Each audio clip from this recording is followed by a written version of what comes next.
ऐसे हमारे हम सूक्ष्म कर्म भी करते हैं, जो हमारे विचार हैं। तो उस समय हम ये सोचते हैं कि जैसे भी नेगेटिव विचार माइंड में आते हैं या वो संकल्प जो आपने कभी नहीं किए थे या किसी के लिए द्वेष भाव, घृणा, अहंकार, ऐसी जो मायावी चीजें जब बुद्धि में आती है, तब हमें ये सोचना है कि आपके चारों ओर जो है एक व्हाइट लाइट जो है या आप उसके अंदर हैं और वो पूरा परम लाइट से, परम तत्व से, परम दिव्य तत्व से भरा हुआ है और परम शक्तियां जो है उस गोले के अंदर है और आप उसके अंदर है, एकदम सिक्योर है और आपको उसके साथ बाप का रूप का अनुभव करना है। देखो, जब हम बाप को हमेशा हर पल अपने साथ देखेंगे, उनका रूप हमारे साथ है, हम इसका अनुभूति करेंगे जब हम बेहद के बाप को, क्योंकि हर पल हम जैसे हम गाड़ी चला रहे हैं और हम कोई भी ऐसे कर्म कर रहे हैं तो हम अपना ध्यान जो है वो इसके ऊपर डायरेक्ट उस समय योग की मुद्रा में नहीं बैठ सकते, लेकिन हम साथ का अनुभव जरूर कर सकते हैं। लाइट के गोले में बैठे 1 foot, 2 foot, 3 foot, 4 foot, 5 foot का पूरा ओरा व्हाइट लाइट का है और बेहद के बाप आकारी रूप में हमारे साथ चल रहे हैं, बैठे हैं, खा रहे हैं, जो भी आप अनुभूति कर सको। तो इससे होगा ये कि आपकी सिक्योरिटी इतनी बढ़ जाएगी आपके अंदर ऐसे नेगेटिव, क्योंकि इस वायुमंडल के अंदर बहुत सारे तरंगे चल रही है, चाहे वो टीवी की हो, रेडियो की हो, लोगों के नेगेटिव वाइब्रेशंस हो, लोगों की नेगेटिव सोच हो, जिस ओरा में, जिस लोगों के ओरा में जा रहे हैं उनके ओरा आपको टच हो रहे हैं, उनकी नेगेटिविटी आपके अंदर आ रही है। जैसे कोयले में के अंदर जाओ तो वहां काला काला ही आपको हवा में उसकी हवा भी काली होती है, तो माने वहां पे जो नेगेटिव जो हवा के अंदर रेत के कण है वो भी ब्लैक होते हैं। इसी तरह इस दुनिया के अंदर जो वाइब्रेशंस है, जो हर सेकंड वायुमंडल के अंदर पॉल्यूशन हो रहा है, विचारों का पॉल्यूशन हो रहा है, जो नास्तिक लोग बनते जा रहे हैं उनकी श्रद्धा भावना, पॉजिटिव पावर, सोचने समझने की सभी शक्तियां खत्म होती जा रही है। तो ऐसे लोग जो है वो इस धरती पे बहुत बढ़ रहे हैं और उनके विचार तीव्र गति से वायुमंडल में फैल रहे हैं। तो जब हम बहुत सारे आसार होते हैं तो ये हमारा एक संकल्पों से हम प्रोटेक्शन क्रिएट करते हैं, क्योंकि संकल्प ही हमारे जीवन को चलाते हैं, हमारे विचार ही हमारे स्थूल जीवन को चलाते हैं। तो इसी प्रकार हम ओरा को सील करते हैं, बेहद के बाप को हर पल साथ में देखते हैं। अनुभव के अंदर हमेशा पॉजिटिविटी बनी रहेगी, जो हमने विचारों से जो पावर क्रिएट की है हमारे सूक्ष्म शरीर में, हमारे कारण शरीर में, वो भी प्रोटेक्टेड रहेगी। किसी के साथ बैठने से, उठने से जो हमारा ओरा टच होता है तो हमारी पावर भी लॉस नहीं होगी और किसी के नेगेटिव वायुमंडल भी हमें टच नहीं होगा। तो ये शक्तियों को, अंदर की आत्मा की शक्तियों को, अपनी शक्तियों को रोकना, एकत्र करना और बाह्य वायुमंडल के अंदर जो जम्स है, नेगेटिव थॉट्स है लोगों के, उन सब से अपने आप को प्रोटेक्ट करना, यही ओरा सील करना। आप बापूजी की బేహద్ పరమ మహాశాంతి అనంతబాయి లైవ్లో చెప్పినటువంటి హైలైట్ పాయింట్ హిందీలో క్లిప్పింగ్ మీరు విన్నారు, దీనికి తెలుగు అనువాదం. మనము ఆలోచన అనే సూక్ష్మ కర్మ చేస్తూ ఉంటాం. ఇది నెగిటివ్ కూడా ఉండవచ్చు, పాజిటివ్ అయినా ఉండవచ్చు. ఒక్కోసారి నెగిటివ్ ఆలోచన అంటే ఎవరి ఎడల కానీ గురుణ, ఎవరిపైన ద్వేష భావన, అహంకారము, ఇవన్నీ కూడా మాయావి ప్రపంచం సంబంధించినవి. ఇది బుద్ధిలో వస్తూ ఉన్నాయి అనుకోండి. దానివల్ల వాతావరణం పూర్తిగా నెగిటివ్ అయిపోతుంది. మరి వీటిని మీ నుండి పోగొట్టుకోవాలి. పోనీ ఇలాంటి ఆలోచనలు ఉన్న వాళ్ళ యొక్క వైబ్రేషన్లు మీకు టచ్ కాకుండా ఉండాలి అంటే మీరు ఆరాని కూడా సీల్ చేసుకుంటూ ఉండాలి. ఎలా అంటే మీరు ఎక్కడికి పోయినా, ఏ విధంగా అయినా సరే, వైట్ లైట్ గోళం లోపల నేను ఉన్నాను, అది పూర్తిగా పరం లైట్ తోటి, పరమ తత్వంతో నిండి ఉంది. దీని లోపల పరం శక్తులు, పరం ప్రకాశము ఉంది, నేను సెక్యూర్గా ఉన్నాను అని అనుకుంటూ ఆరాగా ఉ- వేసుకొని సంకల్పం చేస్తూ ఉండండి. దీనిలో నేను సెక్యూరిటీగా ఉన్నాను.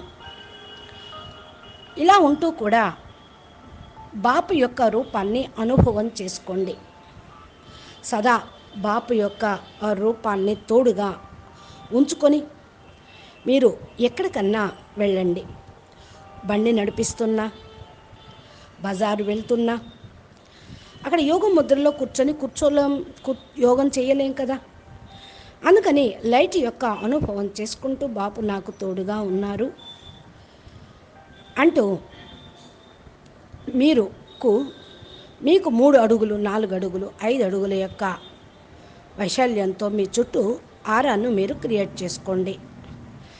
చుట్టుప్రక్కల ఏదన్నా నెగిటివ్ ఉన్నా కూడా మీకు అది టచ్ కాదు. బేహద్ బాపు యొక్క ఆకారి రూపము నా తోడుగా ఉంది అంటూ దైనందిక కార్యక్రమంలో బాపు నాకు తోడుగా ఉన్నారు. ఆయన రూపం, ఆయనతో పాటు నేను తింటూ ఉన్నాను, నడుస్తూ ఉన్నాను, కూర్చుంటున్నాను అని సంకల్పం చేయండి. అప్పుడు మీలోని నెగిటివ్ కూడా ఖతమవుతుంది. వాయుమండలం నుండి వచ్చేటువంటి కూడా నెగిటివ్ మీకు టచ్ కాదు. ఎందుకంటే వాయుమండలం లోపల చాలా సంకల్పాలు మంచి కానీ చెడు కానీ ఉంటూ ఉంటాయి. అవి మీకు టచ్ కాకుండా ఉండాలి అంటే, మీ లోపలికి ఆ నెగిటివ్ రాకుండా ఉండాలి అంటే మీరు ఈ సంకల్పం చేస్తూ ఆరాన్ని సీల్ చేసుకోవాలి. ప్రపంచమంతా నెగిటివ్గానే ఉంది. ఇప్పుడు చూడండి, బొగ్గు గనులు ఉన్న చోటకి మీరు వెళ్తే అక్కడ గాలి కూడా నల్లగా కనపడుతూ ఉంటుంది. వాతావరణం అంతా అక్కడున్న ఇసుక రేణువుల్లో కూడా నలుపు ఉన్నట్లు, నల్లగా అయిపోయినట్లు అవి కూడా కనిపిస్తూ ఉంటాయి. పొగ సూరిపోయినట్టు ప్రతి ఒక్క వస్తువు మీద నల్లగా వాతావరణం, చెట్ల మీద, ఇళ్ల మీద అలా కనిపిస్తూ ఉంటుంది. అదేవిధంగా ఈనాటి ప్రపంచంలో వాయుమండలంలో ఉన్నటువంటి పొల్యూషన్, నెగిటివ్ ఆలోచనల యొక్క వైబ్రేషన్స్ రోజు రోజుకు పెరిగిపోతూ ఉన్నాయి. నాస్తికులకు శ్రద్ధ, విశ్వాసము, పరమాత్మ ప్రేమ అసలు రోజు రోజుకి కథమైపోతూ ఉంది. మానవుల సంఖ్య పెరిగిపోతుంది. వాళ్ళ ఆలోచనలు తీవ్రగతిగా వాయుమండలంలోకి వెళ్ళిపోతూ ఉన్నాయి. పాజిటివ్ ఆలోచనలు కథమవుతున్నాయనే చెప్పాలి. మరి ఇలా నెగిటివ్ సంకల్పాలు మీ జీవితంలో ప్రవేశించకుండా, మీ మీద ప్రభావం చూపకుండా ఉండాలి అంటే పరం లైట్, పరం ప్రకాశం యొక్క ఆరాని సీల్ చేసుకుంటూ ఉండండి. ఇదే మనకు ప్రొటెక్షన్ ఇస్తూ ఉంటుంది. ప్రతి సెకండు బాపు యొక్క తోడును అనుభవం చేసుకుంటూ ఉండాలి. మీలోని పాజిటివ్ని పెంచుకుంటూ ఉండాలి. ఇదే మన యొక్క సూక్ష్మ కారణ శరీరంలో కూడా రక్షణ అనేది ఇస్తూ ఉంటుంది. ఎవరి దగ్గర కూర్చున్నా వాళ్ళ ఆరా మీకు టచ్ అవుతూ ఉంటుంది. మీరు ఆరాని సీల్ చేసుకుంటే వాళ్ళ నెగిటివ్ పవర్ మీకు రాదు, మీ పవరు లాస్ కాదు. వాయుమండలంలో ఉన్న నెగిటివ్ కూడా టచ్ కాదు. మన ఆత్మలో శక్తులు ఏకత్రితం అవుతూ ఉంటే ఆత్మశక్తి కూడా జమ అవుతూ ఉంటుంది. కాబట్టి నెగిటివ్ వాతావరణంలో ఉన్న నెగిటివ్ క్రిముల నుండి కూడా మీరు రక్షించుకోవడానికి ఆరాని సీల్ చేసుకోండి. ఇది తప్పకుండా మీరు చేయాల్సినటువంటి పని. ఇంకా అన్నయ్య మంచి పాయింట్ 533 లైవ్ ఎపిసోడ్ లాస్ట్లో క్లిప్పింగ్ మంచిగా ఒకటి చెప్పారు. 51 సంవత్సరం అంటే 51 మే 1 మే జానా చాహియే అని అంటూ ఉంటారు. దాని గురించి వివరణ చెప్తూ ఉన్నారు కొద్దిగా. చాలామంది అనుకుంటారు ఈ జీవితం టైంపాస్ చేయటానికి అని. భగవంతుడు మానవ జీవితం ఇచ్చింది టైంపాస్ చేయటానికి కాదు. లక్ష్యం లేని వాళ్ళే ఇలా పాస్ చేస్తూ ఉంటారు. భగవంతుడి యొక్క పేరు వాళ్ళ జీవితంలో ఎత్తుకోరు. ఆత్మచింతన లేదు, పరమాత్మ చింతన లేదు, గోలే లేదు కదా, లక్ష్యమే లేదు కదా. ఇక వాళ్ళు జంతువులాగే పుడుతూ ఉంటారు. బాపూజీ అన్నట్టు ఫస్ట్ వాళ్ళ పిల్లల్ని పోషించుకుంటూ ఉంటారు, తర్వాత వాళ్ళ పిల్లల్ని పోషించుకుంటూ ఉంటారు. ఇలా గడిచిపోతూ ఉంటుంది 60-70 ఏళ్ళు. అనుకుని శాస్త్రాల్లో పురాణాల్లో చక్కటి పాయింట్ కూడా ఉన్నది. 51 సంవత్సరాలు రావటంతో అడవిలోకి వెళ్ళిపోవాలి, వనవాసం చేయాలి. వానప్రస్థ స్టేజ్లోకి మీరు వెళ్ళిపోవాలి. ఇప్పుడు వానప్రస్థ స్టేజీ అడవులు పట్టిపోవాల్సిన అవసరం లేదు. మీ మనసుని వానప్రస్థ స్టేజ్గా తయారు చేసుకోండి. మనసుని అడవిలోకి పంపించండి. ఈ ప్రపంచంతో బుద్ధిని తొలగించండి. బుద్ధితోటి వాటిని మర్చిపోండి. ఇక 51 సంవత్సరాలు వచ్చిన తర్వాత ప్రపంచం మీ బుద్ధిలో ఉంటే మీ జీవితం వేస్ట్ అన్నట్లే. ఎవరైతే ఈ విధంగా ఉప్పరాం స్థితిలో ఉంటూ వానప్రస్థ స్టేజ్లో ఉంటూ అన్నిటినీ బుద్ధి ద్వారా వదిలేస్తారో వాళ్ళు తప్పకుండా పరంధామానికి వెళ్ళగలరు. ఒకవేళ వదలలేదే అనుకోండి, పునర్జన్మ ఫిక్స్, ఎవ్వరూ రక్షించలేరు. ఇంకొక విషయం, 51 సంవత్సరం వరకు చేరుకుంటామని ఎవరికైనా గ్యారంటీ ఉందా? లేదు కదా. ముందే స్వర్గవాసులు కావచ్చు. టైం మీద ఎవరికి భరోసా అనేది లేనే లేదు. ఉందా భరోసా? నమ్మకం ఏమన్నా ఉందా? ఉంటామని ఆలోచించకండి. రేపేం జరుగుతుందో ఎవరికీ తెలియదు. అందుకని ఏదైనా పురుషార్థమైనా, సేవ అయినా, తపస్సు అయినా రేపటి గురించి వదిలిపెట్టద్దు. మనసుని ఈ విధంగా రెడీ చేసుకోవాలి. ఏది చేయాలన్నా ఇప్పుడే చేయాలి అని. లేకపోతే మీ మనసు 1000 చోట్లకు పరుగులు తీస్తూనే ఉంటుంది, 1000 భాగాలుగా డివైడ్ అవుతూనే ఉంటుంది. ఎప్పటికీ ఏకత్రితం చేయలేరు. 51 సంవత్సరం దాటిన తర్వాత కూడా మేము ధ్యానం చేయలేకపోతున్నాం, మనసు ఏకాగ్రంగా కుదరటం లేదు, ఆలోచనలు వస్తూనే ఉన్నాయి అంటే మీ జీవితం వ్యర్థం అన్నట్టే. నేను గట్టిగా కఠినంగా చెప్తున్నా, ఇది పరమ సత్యం అంటున్నారు అన్నయ్య. ఎవరు మీకు సహయోగం చేస్తారు? జ్ఞాన యోగాలను ఫాలో చేయండి. ఎప్పటికన్నా మేల్కోండి, తెలుసుకోండి.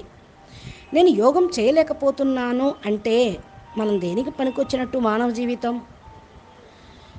భలే అజ్ఞాన నిద్ర నుండి మీరు మేల్కోవాలి అంతే.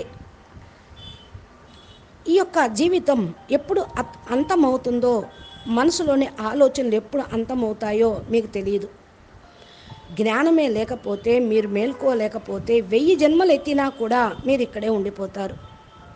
ఇంకా కొంతమంది అంటూ ఉంటారు, ప్రపంచం ఇంకా 4,28,000 సంవత్సరాలు ఉందిగా, పుడుతూ చస్తూ ఉంటారు, ఉందనుకోండి, ఏం పోయా. అందుకని ఒకటే మాట, 51 మానా మన్కో జంగల్ మే బేజ్ దో.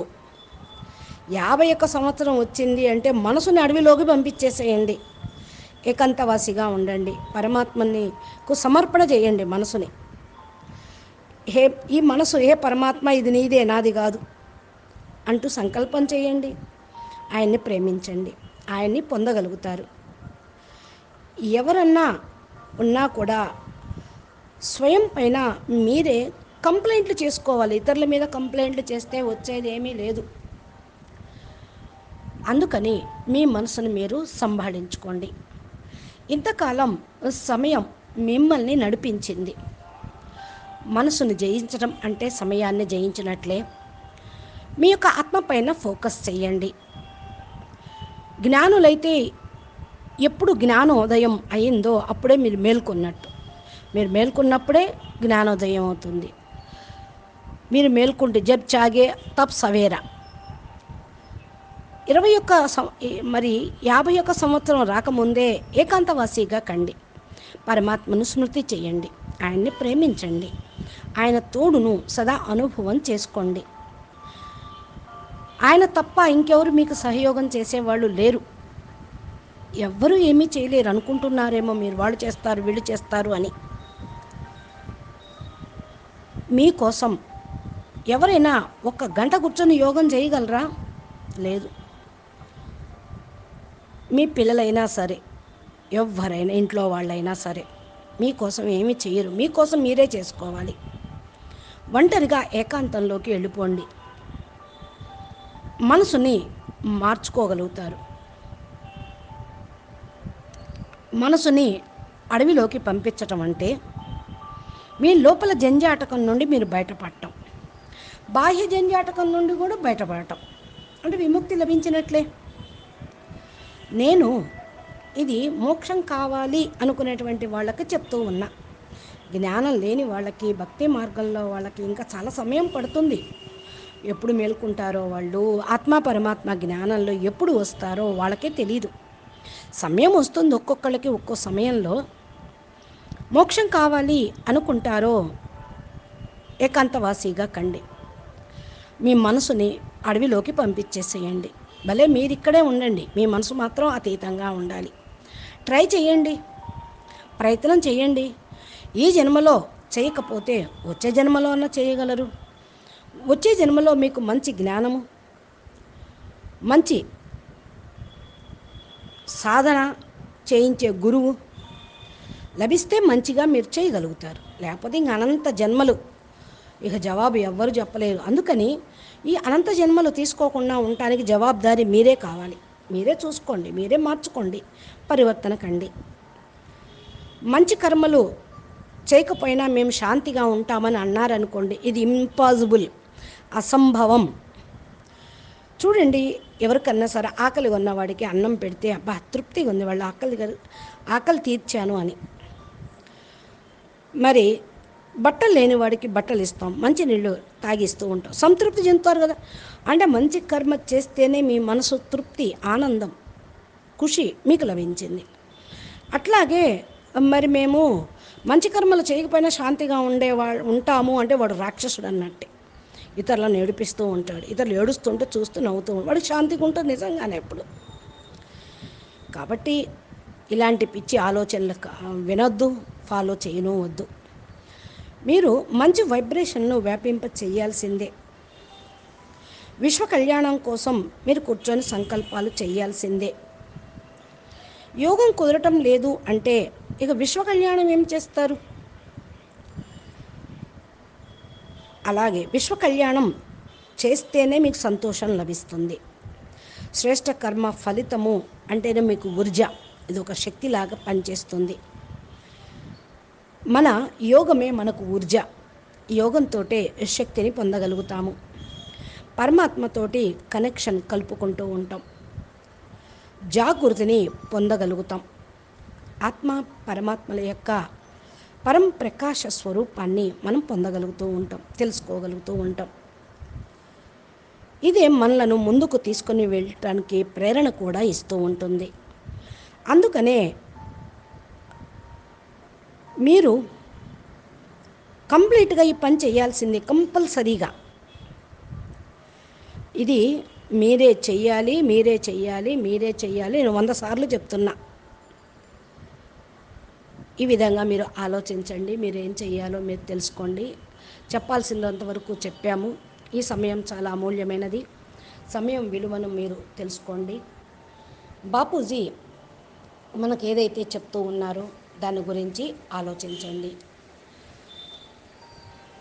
బేహద్దు జ్ఞానాన్ని ఫాలో చేయండి. రోజు వీడియోలు వినండి. జ్ఞానము, యోగము, ధారణా సేవ మీ యొక్క పురుషార్థం చేస్తూ ముందుకు వెళ్ళండి. అచ్చా, పరం శాంతి. నమస్తే, ధన్యవాదాలు. बेहद के बेहद परम परम महाशांति है, महाशांति है, महाशांति है. नमस्ते.